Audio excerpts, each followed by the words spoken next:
Oh, you guys see last week's episode? It came out on Friday, and you know, I took a couple licks, but the video's doing well, the car is doing well, but there's a lot of stuff I could have done better, more well. That's not a thing. Either way, you're gonna want to check this out because I think I got some valid points.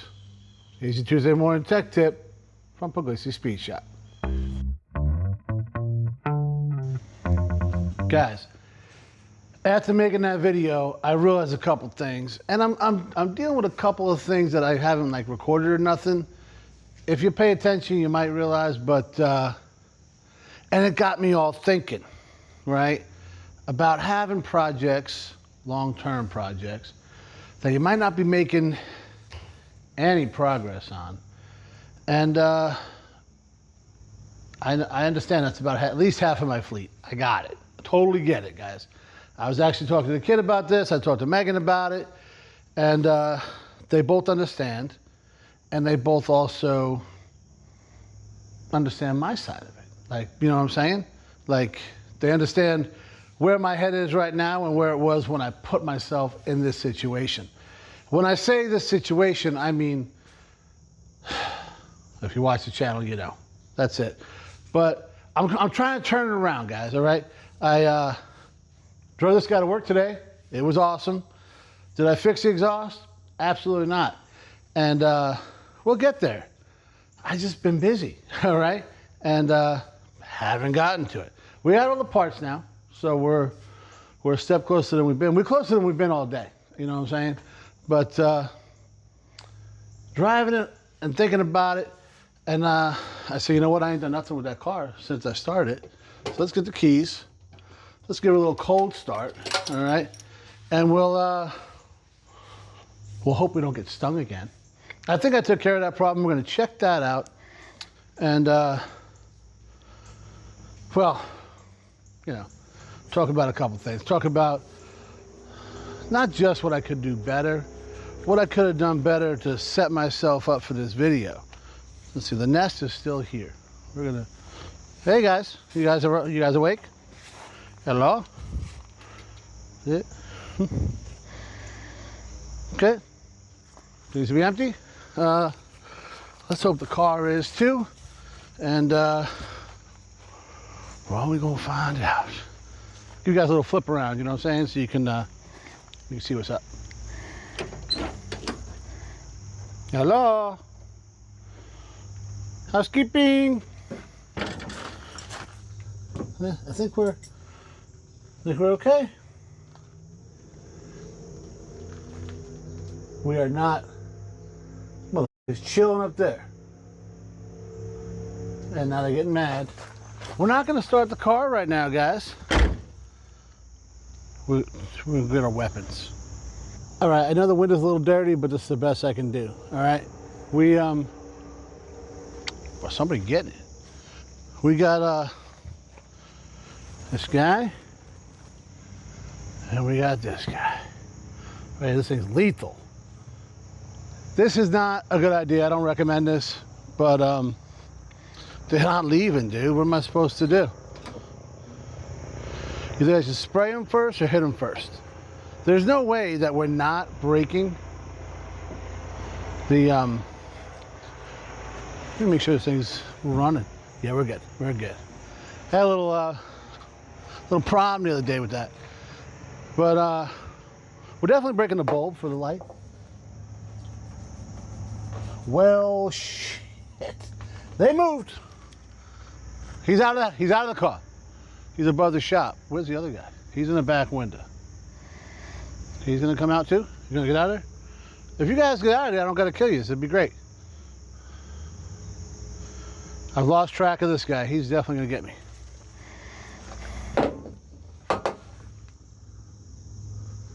Hello? Hello? Ha.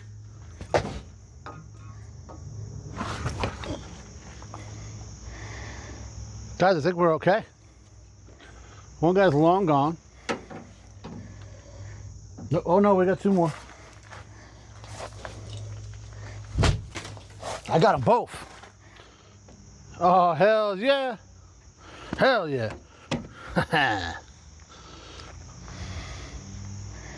Surgical with this thing, dude. I think. Where we at? Accuracy, bro. I got them both. No shit. Oh, I heard something. Where's he at? Where's he at? Where's he at? I hear. He's just messing with me. Oh, there he is. Oh, oh, oh. You guys see him? He's in the windshield. He got out. Why am I winded? I think he's out too. I think I killed the two. I knew I heard somebody. I didn't have the can at the ready, dude. I had to just, you know.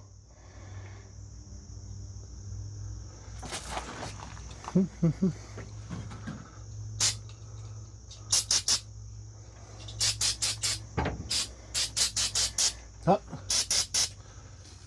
Oh, he's pissed.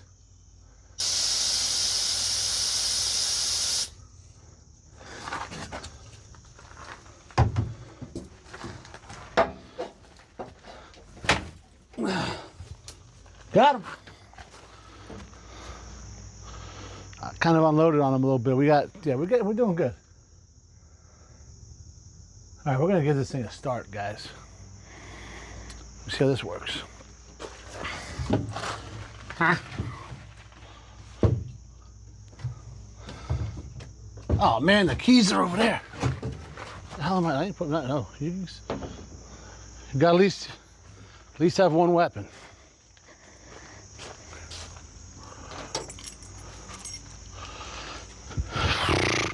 I should probably get like a bomb, like a bug bomb or something. Not a Chevy bomb, but a bug bomb. Does a Chevy bomb work? No. It's not really a thing. Oh, you guys want to know what I did? You just already know. I disconnected the battery. So, I mean, a smart baseball, right? Oh, almost got me. But let me, all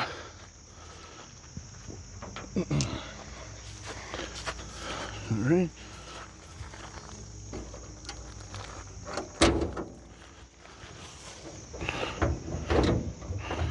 It's like I knew I did that.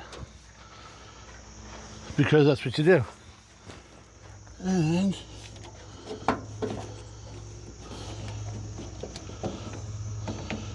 this is a hell of a Tuesday morning tech tip, guys. You got, you know, death and destruction and guerrilla warfare. That's what I got. That's obviously what we're doing here. And you better have a cold start. This is one we usually do. Look around.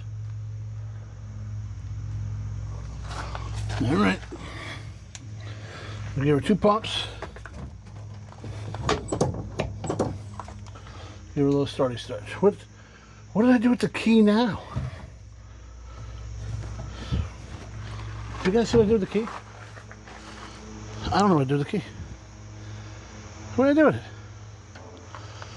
God, I'm not good at this.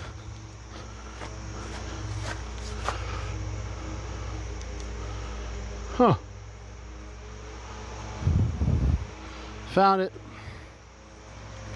The old back pocket there. All right.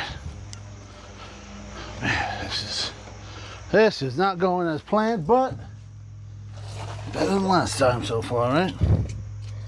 So give her another 2. Give her a solid 2, huh? We'll do that. We'll do that again.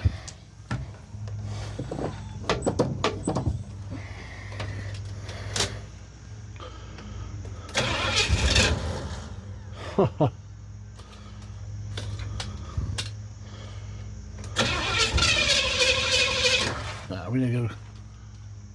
You guys hear that? It's just them shaking.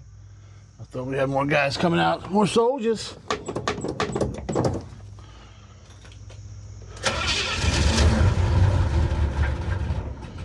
be easier if I have my foot down there, huh?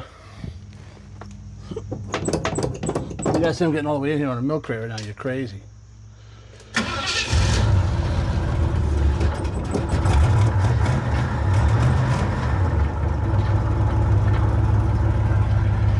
Not bad, not bad. You guys think the water pump fixed itself? It did not. It did not. We're going to shut her down now. But, see, this is twice in a week's time she's fired up. So, not bad, not bad. We got a couple kills under our belt. Like we're intruder free. So let's you guys like that? Look at that. It's dope.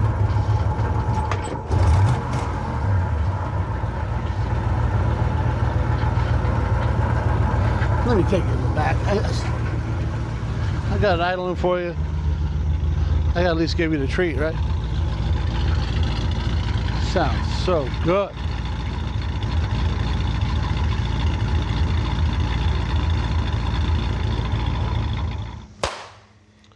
All right, who thought that thing was gonna just fire right up? I kind of knew it was gonna. It's I've owned the thing like 6 years, so it's wild. A 301 with a 2-barrel shouldn't sound like that and should not run that reliably. But I am mad about it. You know, I didn't. We had a couple of surprises there. I was not expecting to have. It ended up being 4 more wasps in there. One headed for the hills. The other guys, we had to take them out. What are you going to do?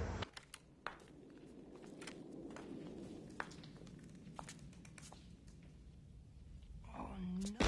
But I am going to get some kind of bug bomb and put it in there because I don't want to do that every time I want to mess with the car. The water pump didn't fix itself, but I mean, it broke itself just sitting there. You think it would have. Nah, it's usually not how it works. I ended last video. Well, let's see. What was the comment? It wasn't on the video, but the comment I was relayed was, let me save you some time. Chaz goes to start a car, fights bees for 20 minutes, and then talks a bunch. I mean, that's accurate, but not complete. The car started, and I won the war against the wasps. They tried to come back, and, well, we won again. And the car started again. So there you go. I learned a lot of things, guys. First thing I learned, I'm not allergic to wasps, so that's cool. I also went and did some research later. I wasn't sure if they were hornets or wasps. Megan thought they were yellow jackets. I don't think that's true.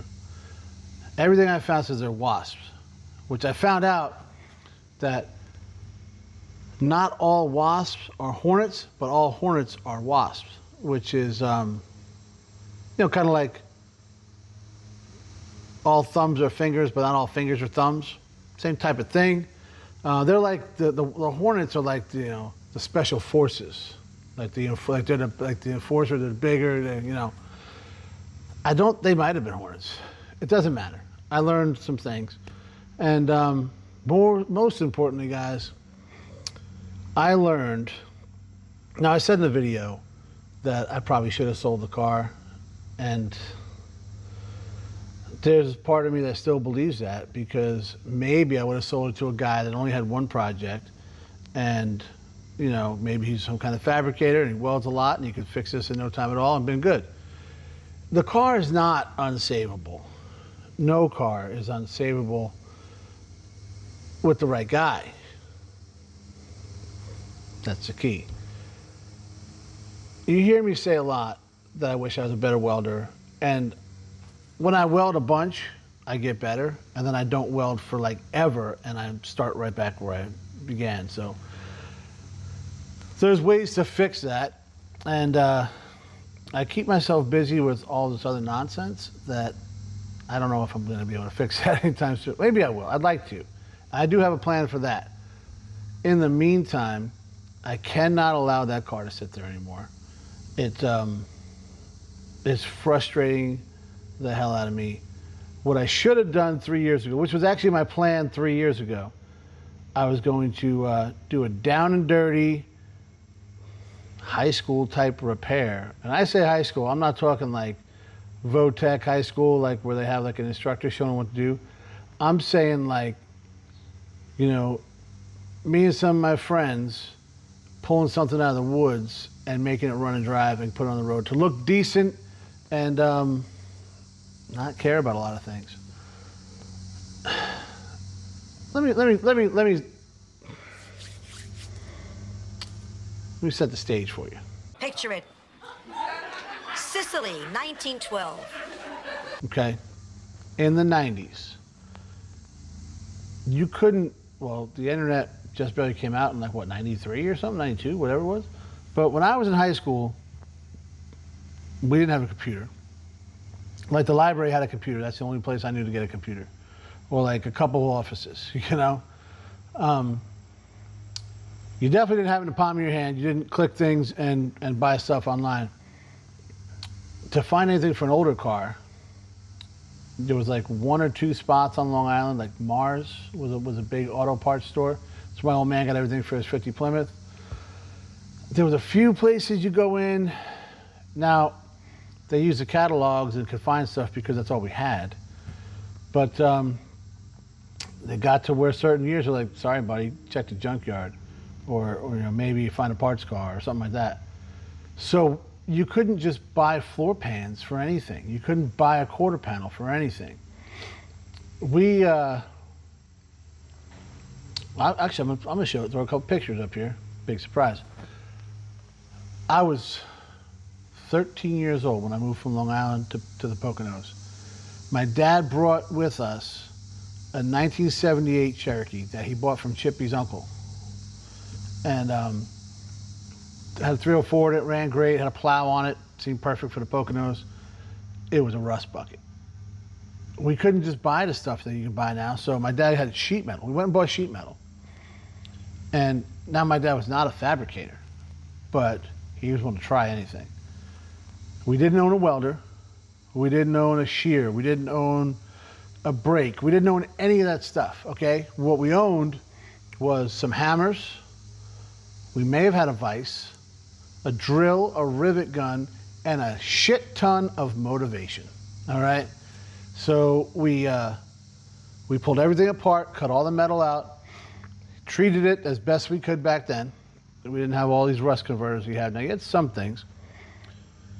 And then we drilled and pop riveted a new floor in this truck, into this Jeep. He did, the fenders were destroyed. They were just gone. Cut them out, around, not the fenders, but on the quarters, the fender flares. They were built into those Jeeps. It was like a Cherokee Chief. We built those. He bent them around a pipe. We cut everything with tin snips. I mean, we didn't have an air compressor, even nothing, guys. But we fixed everything in that Jeep. And we screwed up a couple things. We might have, hey, Charlie, am I good down there? Yeah, go ahead, Pop, drill a hole. Boom, into the gas tank. So, I mean, these things, this happens now too. It wasn't just the 90s that stuff happened. But we put this thing all together, drove it for a couple years, and then we got something else, got tired of it, whatever it was. And he sold it to a dude that absolutely loved it. And I don't know whatever he did with it, but whatever.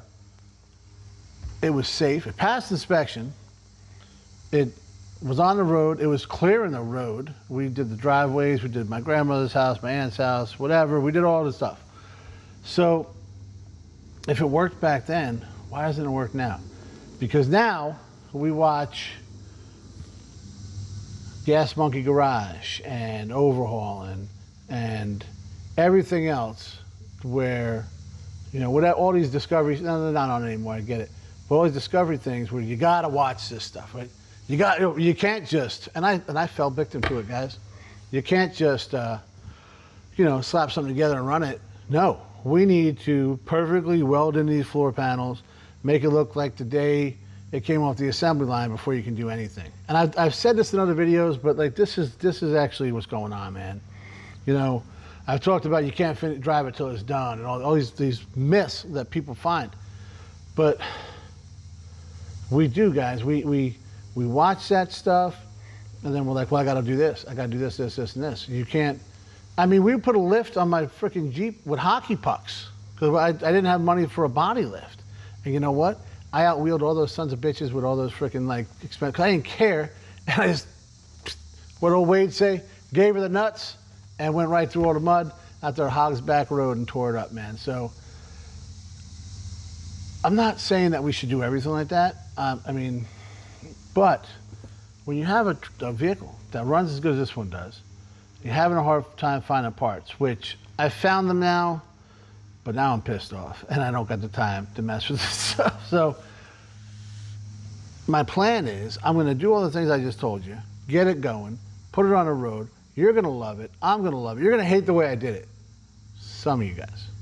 But what's funny is you talk about it and everybody's like, oh, that's hack job. What are you doing? And for once, I'm not going to reference my the one I always reference because it is hot in here, guys. But if you guys ever watched Roadworthy Rescues, that's with Derek from Vice Grip, where he had a Discovery show for a little while, and he would do basically what he did with the cars on Vice Grip Garage. He'd get one running, he'd get it, drive it home. That was the thing, and then he'd do other videos later on in the shop where he kind of, guys, he didn't restore them, you know, and we could use all the it was a restoration or whatever you want to, you know, call it to get some attention, but he did it like we did back then. You don't got a lot of money. You got to drive it. You don't got a ton of time either. You know, you're your buddies in your garage, your old man's garage, basically, right? So you can only touch some of the tools because he's going to kick your ass if you mess them up. But you made it work, man. Like, I remember one specifically, 66 Mustang he had going. I want to say it was 66. It was like a yellow. And he got it running, and he drove it back to his place. I think it was only like 30 miles. And he cleaned it all up, got all the little lights working, got this working, got that working, bought the floor pans and said, man, you know what? This is going to take a while to weld them in. The man can weld. It's not that he doesn't have the ability or the equipment or whatever. He didn't have the time. And he's trying to show you guys that you don't got to do that. You don't have to have all this stuff. And he took the floor pan that he ordered offline, put it in there, cut it just a little wide, with self-tappers, seam sealed it so it's not going to leak, and ended up putting carpet in it. And I don't know if he got underneath it and cut the little tabs out or whatever, but the car looked good, drove good. I don't know what he did, but he probably sold it to somebody for a song, and they had a 66 Mustang they were driving, you know? Similar thing, if you guys ever watched Junkyard Digs, they were buddies back in the day, and they had a LeMans. Actually, it was like a 71. It was in a flood. The floor was, forget about it. And they made, I forget what it was. They ended up lifting this thing, and they went wild. It was actually a really cool build. I mean, they ruined the car, but it was already ruined, so they saved the car, right? They're out running around. Some race they put it in, but Derek came up with this idea. He told Kevin to go ahead and do that. Took metal from like a dryer or something like that. Like, you see, I have that stuff around because I might use it. And he put it down in there and beat it in submission to where it actually kind of resembled a floor pan. Seam sealed it, screwed it in, all that, and why not? It actually came out pretty cool. I remember watching that, and after he painted it and whatnot, I was like, you know, it looked fine. And I don't know, I don't think he put carpet or nothing, because it was like some challenge they were doing, some race, whatever. But what I'm saying is, not everything needs to be perfect. Not everything needs to be, you know, Barrett Jackson, whatever, SEMA. This is real life. Just got a couple of smokes in the shop. And that's what we're going to do with the car. It's going to be one of the things I just mentioned. You guys can pick and see which one you think is right. But I think I already know. And I'm excited to get it in here. I want to make sure I've got Hornets all over this thing before I bring it in. So it might be a week or two. But we're going to bring it in here. We're going to get down and dirty with it. It's going to be a heavy maintenance video when that comes out. Does that sound right, Kev? I think so. All right, so hopefully you guys like the idea and you get on board because I'm doing it either way. Thanks for watching, guys.